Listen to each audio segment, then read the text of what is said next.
नमस्कार, उत्तराखंड की खास खबरों में आप सबका स्वागत है। मैं हूं आपके साथ पल्लवी जम्वाल। तो आइए शुरुआत करते हैं पहली खबर से। उत्तराखंड के कैबिनेट मंत्री सतपाल महाराज आज अपने हरिद्वार दौरे पर रहे।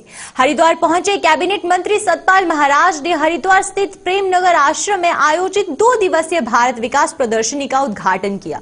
इस दौरान प्रदर्शनी के आयोजक सहित रानीपुर विधायक आदेश चौहान, हरिद्वार भाजपा जिला अध्यक्ष जयपाल सिंह और भाजपा कार्यकर्ता भी मौजूद थे।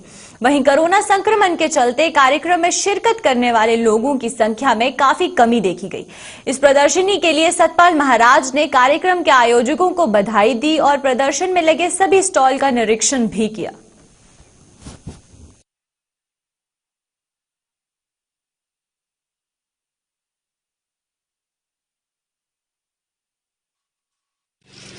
लगाते हैं, बट इस बार का आप देखेंगे जो डिफरेंस है, बाकी हर साल का जो एक्सपो होता है थोड़ा डिफरेंस है।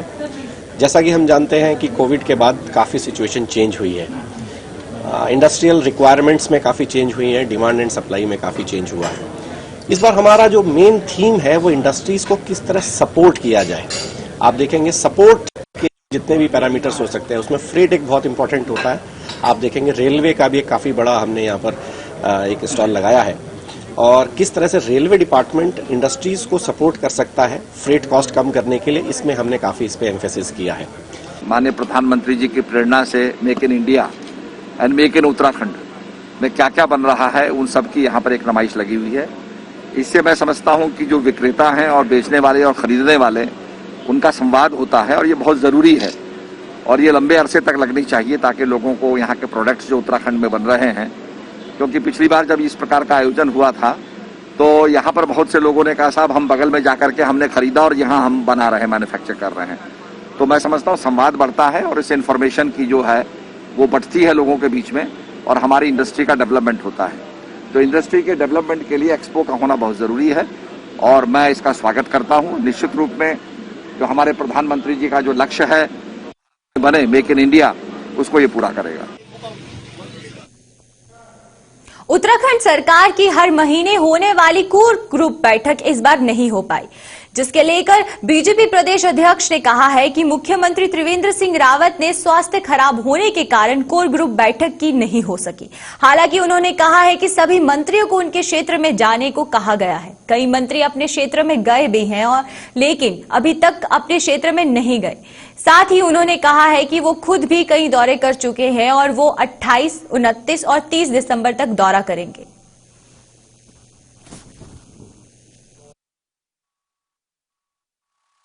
देखिए, कोर ग्रुप की बैठक तो इसलिए नहीं हुई कि माननीय मुख्यमंत्री जी का स्वास्थ्य खराब है, इसलिए हम परसों 23 तारीख को फॉर्मल ऐसे बैठ गए हैं, लेकिन कोर ग्रुप की बैठक कैंसिल कर दी क्योंकि उनका स्वास्थ्य खराब है।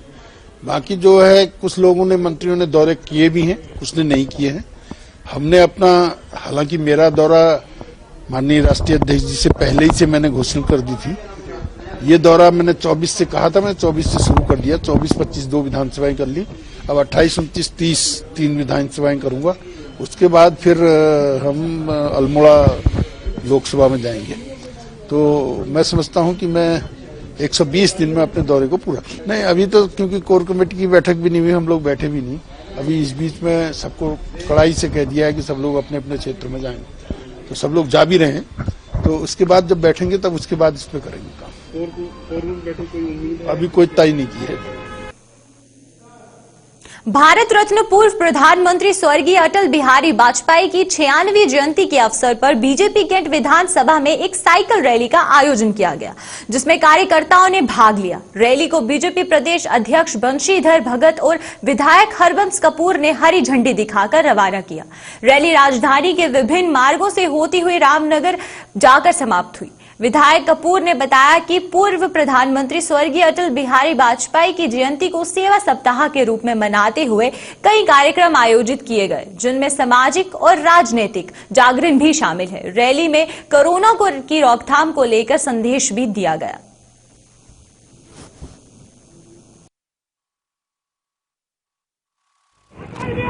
भारत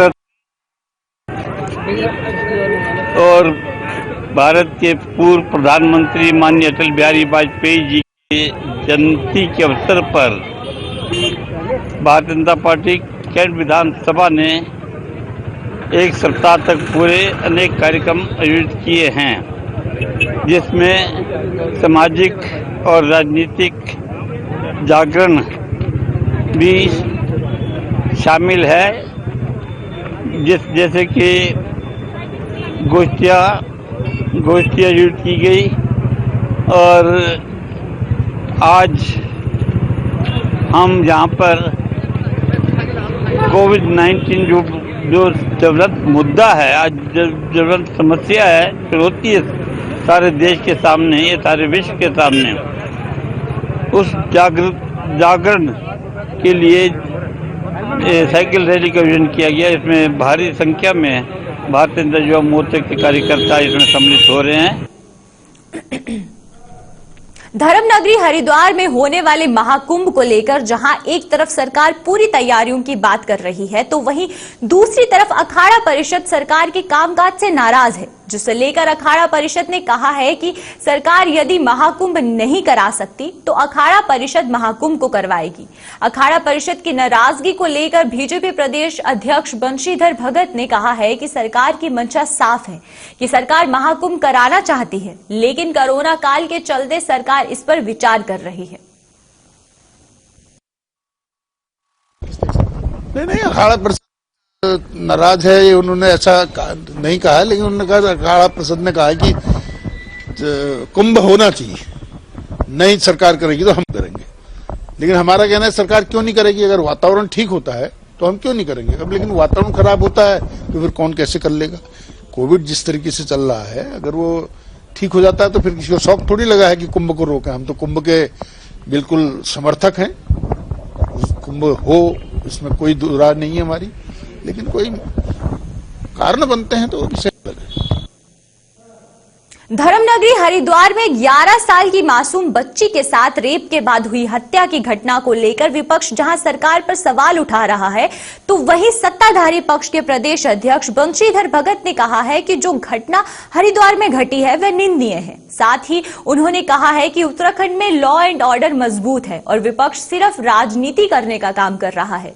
साथ ही भगत ने कांग्रेस की पूर्व सरकार पर निशाना साधा है और उन्होंने कहा है कि हर सरकार में घटनाएं होती हैं।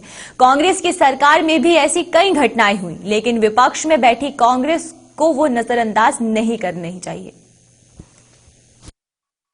रूप से लॉ एंड ऑर्डर पूरी मजबूती के साथ त्रिवेंद्र सिंह जी की सरकार में है, लेकिन घटनाएं ये कोई नहीं कर सकता कि किसी भी सरकार में नहीं हुई।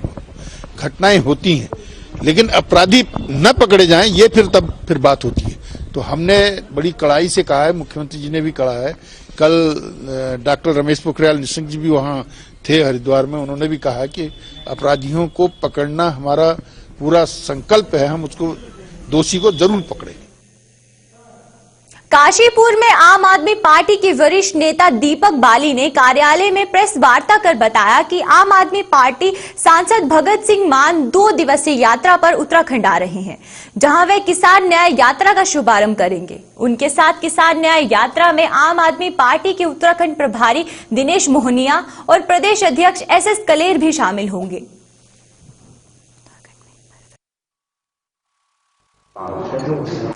हमारे आम पार्टी के सांसद भगवंत मान जी कल नहीं 29 तारीख को जसपुर में नादेई बॉर्डर से किसान न्याय यात्रा का शुभारंभ करेंगे, जो 2 दिन चलेगी और खटीवा पे जाकर 30 तारीख की शाम को इसका समापन होगा। सर, इनमें कौन कौन लोग शामिल होंगे? पार्टी के लोग शामिल होंगे या और भी लोग शामिल होंगे? इसमें पार्टी के लोग से लेके आम जनता से लेके किसानों से लेके जो भी शामिल होना चाहता है सभी लोग इसमें शामिल होंगे। किस तरीके का प्रोग्राम रहेगा, क्या संदेश देने की तैयारी है?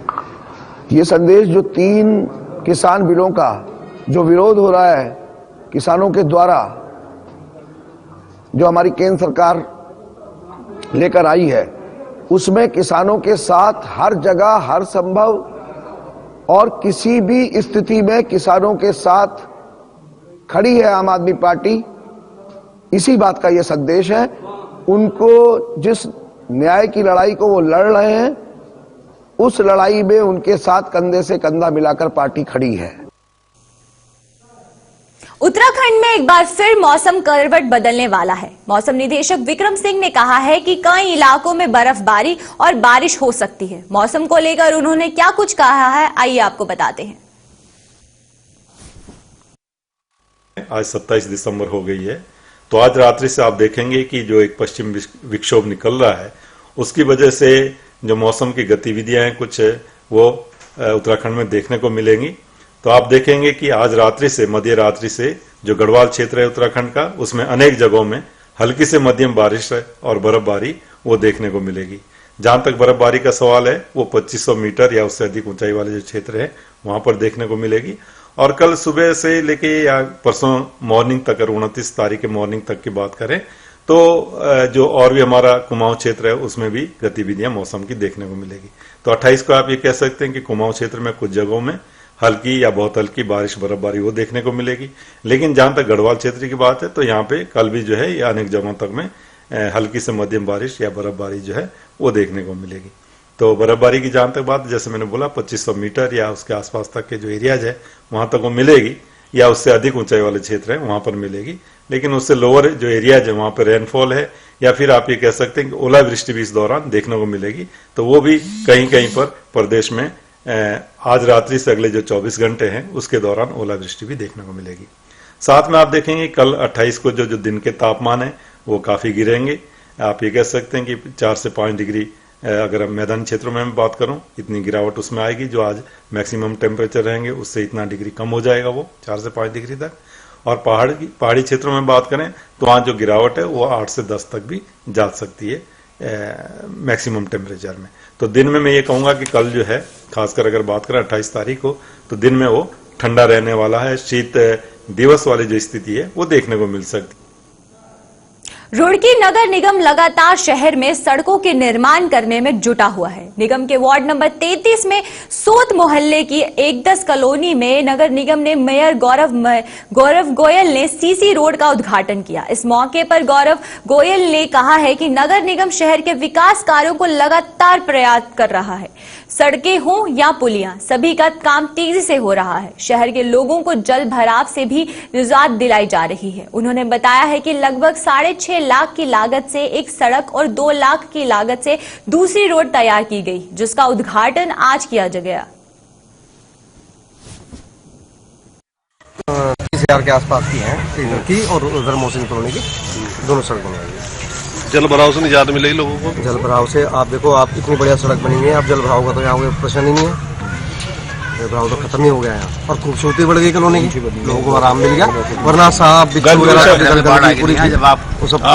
2 लाख की पीछे वाली सड़क है, वो जो इससे अगली है टुकड़ा बचा हुआ है, उसे भी एजेंसी में लेके 2 लाख में टोटल 8 लाख की हो जाएगी। लेकिन अभी फिलहाल इतनी है, 6.5 लाख के लगभग। 2 सड़कों का निर्माण कराया गया है, जिसका उद्घाटन कार्यक्रम आज हमारे टोनी भाई पार्षद हैं यहाँ से, उनके द्वारा यहाँ पर प्रस्ताव दिया गया। और जो हम लोग प्रयास कर रहे हैं नगर निगम से जितने भी निर्माण कर रहे हैं गुणवत्ता के साथ हैं और कम से कम 10 साल तक ये निर्माण कर रहे चलें। ये लगभग 6 लाख रुपए की लागत से वाली सड़क बनी है और 2 लाख रुपए की लागत से दूसरी सड़क बनी है। 2 सड़कों का आज हम लोग उद्घाटन करेंगे।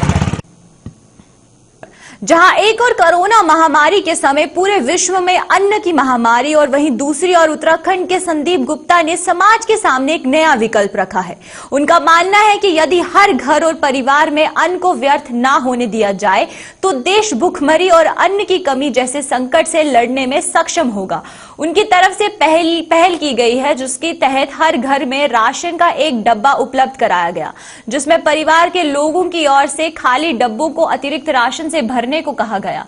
इससे किसी भी घर में अन्न की बर्बादी नहीं होगी और राष्ट्र हित में अन्न का उपयोग हो पाएगा। अब तक इसके तहत बहुत सारे परिवार जुड़ चुके हैं।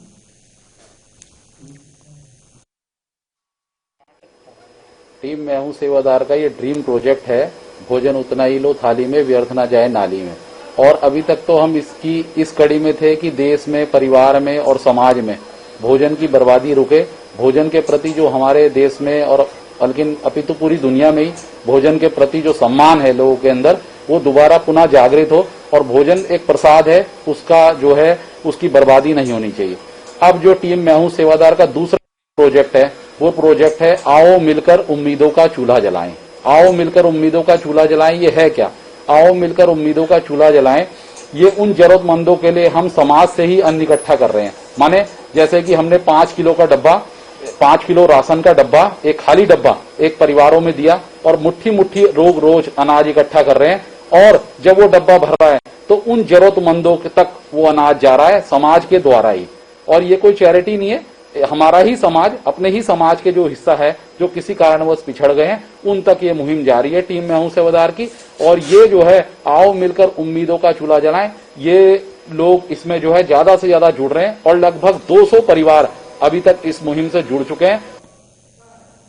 देवभूमि व्यापार मंडल काशीपुर के पदाधिकारियों ने केंद्र सरकार की ओर से लागू कृषि बिल के विरोध में कल देश भर में किसानों से भारत बंद का आह्वान किया है। देवभूमि व्यापार मंडल के सभी व्यापारियों ने किसान के हित में बंद करने की अपील की है। उन्होंने उम्मीद जताई है कि सभी व्यापारी भारत के किसानों के हित में अपना समर्थन देंगे। वहीं कांग्रेस कार्यकर्ता की ओर से कृषि विधायकों के विरोध में आयोजित देशव्यापी बंद में समर्थन के लिए व्यापारियों ने आग्रह किया है।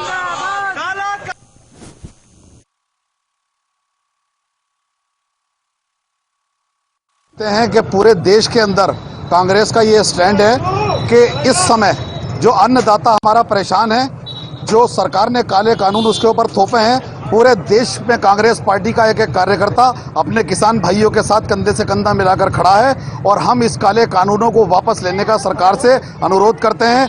आज काशीपुर में भी कांग्रेस कार्यकर्ता, किसान यूनियन और तमाम सामाजिक संगठनों ने मिलकर बंद के लिए कल अनुरोध व्यापारियों से किया कि कल अपने प्रतिष्ठान बंद रखें। हरिद्वार में नाबालिग बच्ची के साथ हुए रेप के बाद हत्या की घटना के मामले में कांग्रेस लगातार सदन के से लेकर सड़क तक सरकार के खिलाफ मुखर हो चुकी है। हल्द्वानी के बुद्ध पार्क में आज कांग्रेस नेता सुमित हृदयेश के नेतृत्व में कांग्रेसी कार्यकर्ताओं ने राज्य सरकार का पुतला फूंकते हुए जमकर नारेबाजी की। कांग्रेस नेता सुमित हृदयेश ने कहा कि राज्य के अंदर कानून व्यवस्था नाम की कोई चीज नहीं रह गई है। अपराधियों में पुलिस का भय खत्म हो चुका है। राज्य के अंदर त्रिवेंद्र सरकार ने बड़े बड़े वादे किए थे, लेकिन सारे वादे खोखले साबित होते नजर आ रहे हैं।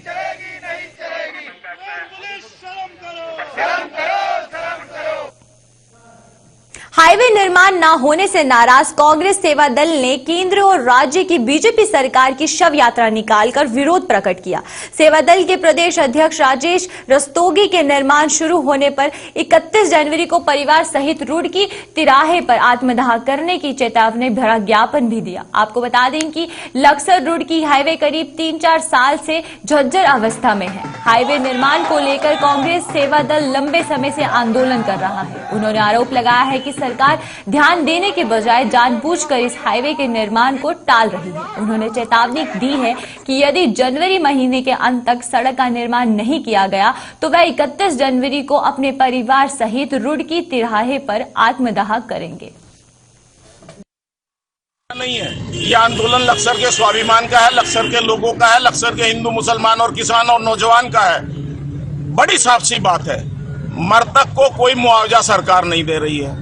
302 में मुख्यमंत्री ने कहा था मुकदमे दर्ज होंगे, किसी थाने में सड़क दुर्घटना में मरने वाले के 302 में मुकदमे दर्ज नहीं हो रहे हैं। लक्सर की घोर उपेक्षा हो रही है। हमने कहा है आज से 30 दिन के अंदर सड़क का काम नहीं होता, सड़क शुरू नहीं होती, सड़क नहीं बनती, 31 जनवरी को हम साथियों सहित आत्मदाह का काम करेंगे। और मैं अपने महामंत्री सतीश कुमार की और बालेश्वर जो प्रदेश सचिव है उनकी उपस्थिति में, अपने कांग्रेस जनों की उपस्थिति में कह रहा हूँ, ये लक्सर के स्वाभिमान की बात है, ये लक्सर के सम्मान की बात है। लक्सर नगर की पुलिस चौकी के भवन को शिफ्ट किए जाने के पुलिस मुहिम में निर्णय का विरोध शुरू कर दिया है। आपको बता दें कि लक्सर नगर में कई वर्षों से मेन बाजार में एक पुरानी बिल्डिंग में पुलिस चौकी संचालित की जा रही थी, लेकिन पिछले कुछ दिनों से पुलिस चौकी को यहां से नगर से बाहर रुड़की रोड पर शिव मंदिर के निकट शिफ्ट किया जा रहा है, जिस प्रक्रिया में व्यापारियों के अंदर रोष शुरू हो गया है। व्यापारियों का कहना है कि पुलिस चौकी को नगर के बीच से हटाकर बाहर शिफ्ट किया जाना गलत निर्णय है। इससे व्यापारियों की सुरक्षा खतरे में पड़ सकती है।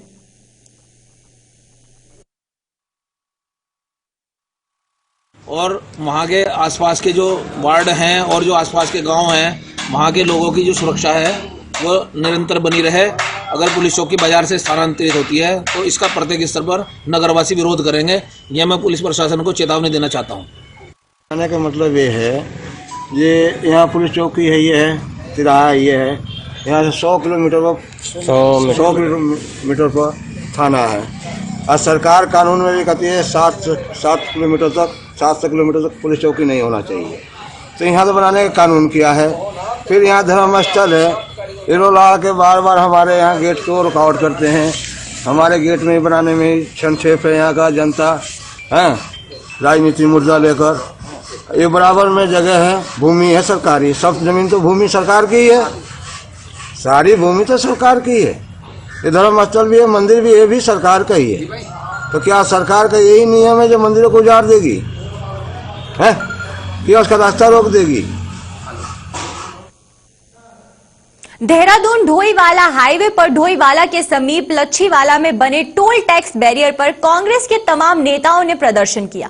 प्रदर्शनकारियों ने नेशनल हाईवे अथॉरिटी के साथ भारत सरकार से मांग की है कि ढोईवाला के लोगों को टोल टैक्स में छूट देकर स्थानीय लोगों को टोल टैक्स मुफ्त किया जाए। प्रदर्शन करने वालों में कांग्रेस के वरिष्ठ नेता मनोज नोटियाल और युवा कांग्रेस नेता मोहित उनियाल के साथ तमाम लोगों ने टोल टैक्स बैरियर के पास धरना देकर अपनी मांगों के खिलाफ प्रदर्शन किया।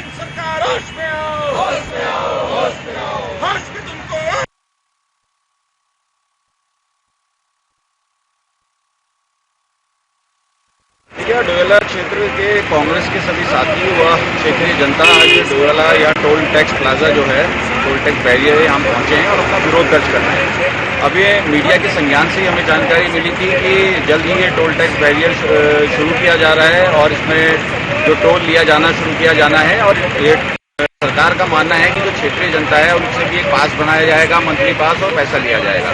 हम इसका पूर्ण रूप से विरोध करते हैं। हमारा मानना है कि डोईवाला के विकास के लिए अगर डोईवाला ये 4 लेन जो बन रहा है, अभी पहली बात है ये 4 लेन का काम खत्म नहीं हुआ है। जब तक ये पूरा काम खत्म नहीं होता है तब तक ये टोल टैक्स कैसे ले सकते? आज जो कांग्रेस पार्टी के कार्यकर्ता आज यहाँ पर धरने पर बैठे हैं, जिनकी एक मांग है कि जो टोल बैरियर है इसको स्थानीय लोगों को रजाजी पार्क से सटे बुलावाला गांव में पार्क अधिकारी और ग्रामीणों के बीच एक बैठक का आयोजन किया गया, जिनमें वन जीवियों को, किसानों व ग्रामीणों को हो रहे नुकसान को लेकर चर्चा की गई। साथ ही समस्याओं पर समाधान भी किया गया। आपको बता दें कि बीते महीने वन विभाग और ग्रामीणों के बीच वन पंचायत समिति भी बनाई गई थी, जिसमें ग्रामीणों और वन विभाग के बीच तालमेल बिठाने की कोशिश की गई थी। इस दौरान क्षेत्र पंचायत सदस्य राजेंद्र तड़ियाल ने कहा कि आज की बैठक एक अहम बैठक है। जैसे हमने आज रामगढ़ रेंज के क्षेत्र के सम्मुख हमने यहाँ पर जो ग्रामीणों की हमारी मेन समस्या थी वो है जानवर गाँव में घुसते हैं। उसके लिए हमने पावर फेंसिंग से संबंधित जो है एक सुझाव दिया है, या ये तारबाड़ हो गया और बाउंड्री लाइन हो गई, जो इसको बनाने के लिए हमने एक प्रस्ताव दिया है, जिस पे आरओ साहब ने हमें निर्देशित किया कि हम जल्द से जल्द इस पे कार्रवाई करेंगे। रामगढ़ रेंज के वन क्षेत्राधिकारी और ग्रामीणों के बीच बैठक की गई, जिसमें कि ग्रामीणों द्वारा और वन पंचायत के अध्यक्ष द्वारा एक प्रस्ताव दिया गया इलेक्ट्रिक फेंसिंग का, जो कि वन क्षेत्र से छटे हुए क्षेत्र हैं उनमें इलेक्ट्रिक फेंसिंग की जाए। तो आरओ साहब ने आश्वासन दिया है कि जल्दी इस पर कार्य होगा।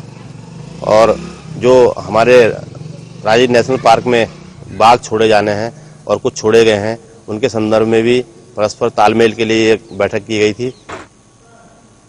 आज के उत्तराखंड की खबरों में फिलहाल इतना ही। बने रहिए 24x7 के साथ। नमस्कार।